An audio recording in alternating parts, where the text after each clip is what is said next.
68,500 भर्ती 69,000 भर्ती हो या ट्रांसफ़र हो, विवादों से निकलने का नाम ही नहीं लेते। अब एक नया विवाद सामने आ रहा है जो आपकी स्क्रीन पर हम दिखा रहे हैं। ये एक पंजीकरण संख्या है ट्रांसफ़र को लेकर 64405-102। इसका स्टेटस भी हमने पर्सनली चेक किया है। इसमें जो रिएक्शन का कारण ट्रांसफ़र में बताया गया है वो बताया गया है 68,500 सहायक अध्यापक भर्ती में चयनित जियो के अनुसार इंटर डिस्ट्रिक्ट ट्रांसफ़र का लाभ दे नहीं है और इनका भारांक बैठ रहा था 7। अब इनको क्यों बाहर किया गया है, क्या उसका कारण रहा है, इसके बारे में जानकारी नहीं है। इस वीडियो में हम बात करेंगे इसी तरह की, और साथ में 72,825 वालों के लिए क्या नया विवाद उत्पन्न हो रहा है ट्रांसफ़र को लेकर, और 69,000 भर्ती के अंदर एनओसी से क्या मामला ये जुड़ा हुआ रहेगा। सभी को नमस्ते, जय हिंद, स्वागत है आपका आई टॉप एकेडमी में। यहाँ पर आपको जूनियर बेसिक स्कूल्स की, टीजीटी की, पीजीटी के साथ में शिक्षक भर्ती से रिलेटेड अन्य जानकारियाँ, लेटेस्ट अपडेट्स उपलब्ध कराई जाती हैं। जुड़े रहने के लिए धन्यवाद, नए जुड़ने वालों का भी धन्यवाद। ट्रांसफ़र पर जो विवाद है वो थमने का नाम ही नहीं ले रहे हैं। नए पे नए विवाद नए दिन देखने को मिलते हैं। इतना नया हम इसलिए कह रहे हैं क्योंकि हर रोज़ हर दिन प्रतिदिन कुछ ना कुछ नया देखने को मिलता है।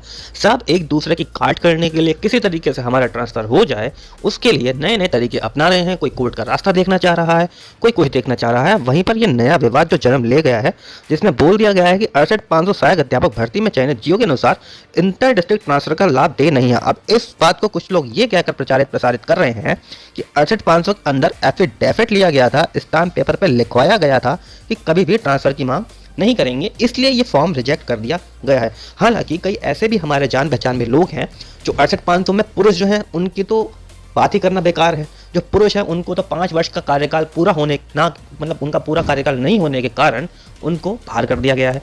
लेकिन महिला अभ्यर्थी भी जिनका 2 वर्ष का कार्यकाल पूरा हो रहा है, केवल उनको छोड़कर बाकी को बाहर कर दिया जाएगा। और उसके लिए कट ऑफ डेट रखी गई है 17 दिसंबर 2020। अब 17 दिसंबर 2020 तक फर्स्ट लिस्ट, सेकंड लिस्ट वालों के ही आवेदन मान्य हो रहे हैं।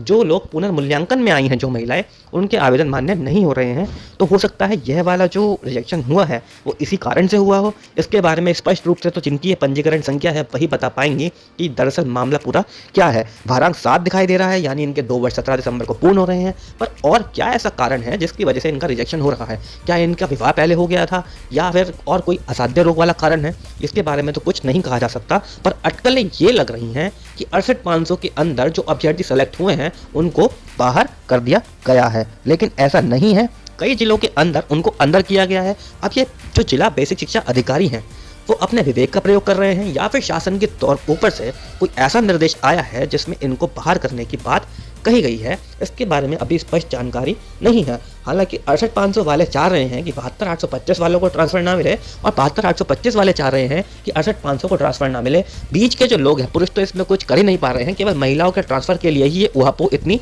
चल रही है। आपको बता दें कि दिव्या गोस्वामी भी एक महिला थी जिनकी वजह से पूरे ट्रांसफर की पॉलिसी में परिवर्तन आया था, जिसमें शासनादेश के द्वारा 1 वर्ष और 3 वर्ष का जो कार्यकाल किया गया था घटाकर 2 और 5 साल से महिला और पुरुषों के लिए, वो फिर से वापस उतना ही हो गया है। अब कुछ लोग ये कह रहे हैं, आपको हम अपनी स्क्रीन पर दिखाते हैं। कुछ लोग अब 72,825 का जो विज्ञापन था उसके अंदर जो बात लिखी हुई थी, कुछ लोग उसको भी बढ़ा चढ़ाकर प्रस्तुत कर रहे हैं, जिसमें यह वर्णित है कि उपरोक्त विज्ञापन के क्रम में जिन अभ्यर्थियों की जिस जनपद हेतु चयनोपरांत नियुक्ति की व्यवस्था की जाएगी उनका अंतर जनपदीय स्थानांतरण जनपदीय संवर्ग होने के कारण अनुमन्य नहीं होगा। ऐसा वहाँ पर बोला गया है कि जनपदीय संवर्ग है, इसलिए उनको अंतर जनपदीय स्थानांतरण का लाभ नहीं होगा। और ये समस्त जिला बेसिक शिक्षा अधिकारी उत्तर प्रदेश के नाम से ये लिखा हुआ है, और ये विज्ञापन जो है 72,825 के रेस्पेक्ट में आया हुआ था। अब बात दरअसल ये है, कुछ लोग अब 68,500 वाले जो ये हैं वो कह रहे हैं कि तुमने हमें बाहर करवाने की कोशिश की तो हम तुम्हें बाहर करवा देंगे, यानी ऐसा वो 72,825 वालों को बोल रहे हैं। ये कोर्ट की लड़ाई ना जाने कब खत्म होगी। अब इसमें इसके लिए एक और आपको चीज़ दिखाते हैं जिससे आपको सब कुछ क्लियर हो जाएगा। दरअसल जो तैनाती होती है, जो ट्रांसफ़र होते हैं, उसको लेकर वैसे तो कोई स्पष्ट नियमावली नहीं है, लेकिन फिर भी जो अभी कोर्ट ऑर्डर्स हुए हैं दिव्या गोस्वामी वाले केस में, या फिर इससे पहले भी जो कोर्ट ऑर्डर्स हुए हैं, उसके अंदर एक चीज़ जो देखने को मिलती है, वो क्या देखने को मिलती है, उसके लिए आप अपने स्क्रीन पर ये शासनादेश देख सकते हैं। ये 5 फरवरी 2018 का शासनादेश है, और इस शासनादेश के अंतर्गत जो बताया गया है वो बताने वाले हैं। इसमें श्रीमती साक्षी मिश्रा वाली ये याचिका थी, और इसके अलावा को और दूसरी महिला अध्यापिकाओं की याचिकाएं थीं। इसके अनुसार जो बताया गया है वो क्या बताया गया है आपको बता देते हैं। इसमें मेन जो चीज़ है, इसको दिखाने का जो उद्देश्य है वो ये है कि जो विभिन्न शासनादेश आए थे उसके अंदर यदि कोई बात अलग रूप से वर्णित थी। तो जो उत्तर प्रदेश बेसिक शिक्षा अध्यापक तैनाती नियमावली 2008 की है और उसके बाद जो उसका संशोधन 2010 है, उसी के जो नियम हैं उनका ही पालन किया गया है। यानी हायरार्की वाइज देखें तो जो रूल्स हैं उनको ज़्यादा पावर दी गई, किसके मुकाबले? जो शासनादेश है उसके मुकाबले।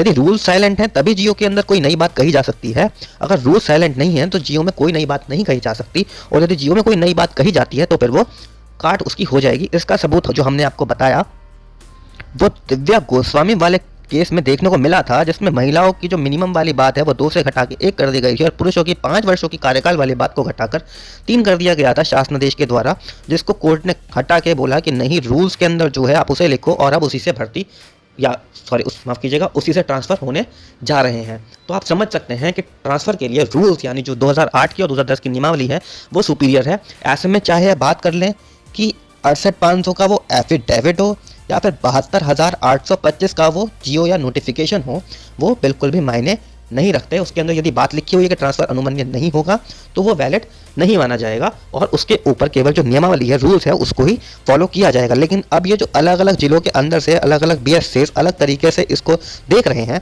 उसमें जो सच्चाई है वो तो वहीं से पता चलेगी। फिलहाल प्रथम दृष्टया जो प्रतीत हो रहा है उसमें जो ये दिखाया गया है कि भाई 68,500 के अंदर आपने जो शासनादेश में वर्णित था उसके अनुसार आप मान्य नहीं है और उनका जो कार्यकाल है, जो उनके भारांक है वो 7 नंबर दिखाए हुए हैं। तो इससे नया विवाद तो वाकई जन्म ले चुका है। अब इसके बाद देखना यह होगा कि कोर्ट में ये मामला जब जाएगा तो क्या रहेगा। कोर्ट में मामला जाना तय है। कुछ लोग जो है इससे जो व्यतीत हो रहे हैं वो कोर्ट जा रहे हैं, बहुत सारे लोग जानकारी में हमारी हैं जो कोर्ट मूव कर रहे हैं। अब ऐसे में देखना ये होगा कि क्या सरकार ट्रांसफ़र करा ले जाएगी या फिर उस पर फिर से कोई ग्रहण लग जाएगा। जुड़े रहने के लिए धन्यवाद। इसी तरह की वीडियोस जो फैक्ट बेस्ड होती हैं आपको हमारे चैनल पर मिलती रहेंगी, इसी तरह की अपडेट्स आपको मिलती रहेंगी। नेक्स्ट वीडियो में हम फिर से इस विवाद का 69,000 से क्या रिलेशन है, ट्रांसफ़र वाले विवाद का 69,000 से जो रिलेशन है उसके बारे में हम एक वीडियो लेकर आ रहे हैं, जिसमें हम एनओसी वाले बात को रखेंगे। धन्यवाद। वीडियो देखने के लिए धन्यवाद। यदि आपको हमारी ये वीडियो अच्छी लगी हो तो लाइक अवश्य करें। लाइक के बिना वीडियो छोड़कर ना जाएं। साथ में चैनल को सब्सक्राइब करें। आगे इसी तरह का कंटेंट आपको मिलता रहेगा। यदि आपका कंटेंट को लेकर कोई सुझाव है तो उसके लिए आप कमेंट बॉक्स के अंदर अवश्य लिखें कि आप किस तरह का कंटेंट देखना चाहते हैं और इसके अंदर और क्या चीज़ें आप देखना चाहेंगे। धन्यवाद। वंदे मातरम। जय हिंद।